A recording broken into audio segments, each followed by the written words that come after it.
this idea that has been circulating recently, brought up by Darryl Cooper, who hyperbolically stated that Churchill was the, quote, chief villain of the Second World War.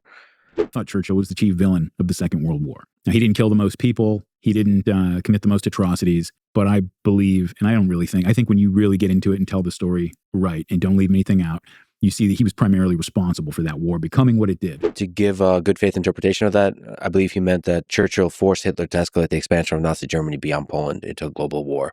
So Churchill is the one that turned this narrow war, Czechoslovakia, Austria, Poland, into a global one. Is that accurate? No, I don't think it is. I mean, not least because the decisions over Poland were made by Chamberlain's government, not when Churchill was out of government. So, Churchill wasn't even involved in that decision-making process at the time.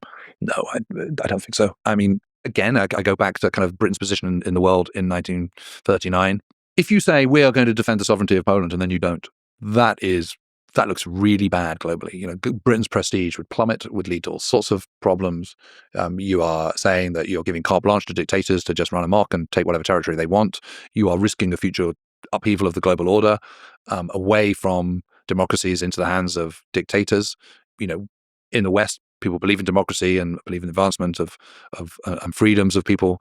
This is, to echo the words of Roosevelt in August 1941. They're aspiring to a world free of want and fear. Now, obviously, there's still some issues with the form that democracy takes in the 1930s. It's not democratic for everyone. Try saying that if you're in Nigeria or India or whatever, or if you're in the black southern states of the United States.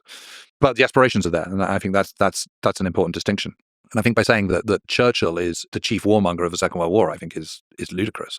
It's the same thing about the bombing. The detractors of strategic air campaign always go, yeah, but Germans had the Holocaust, but weren't the Allies just as bad, just killing all those civilians? It's like, no, because the moment Hitler stopped the war, the bombing would stop. The moment the war stopped in Hitler's favor, the killing would continue and be accelerated.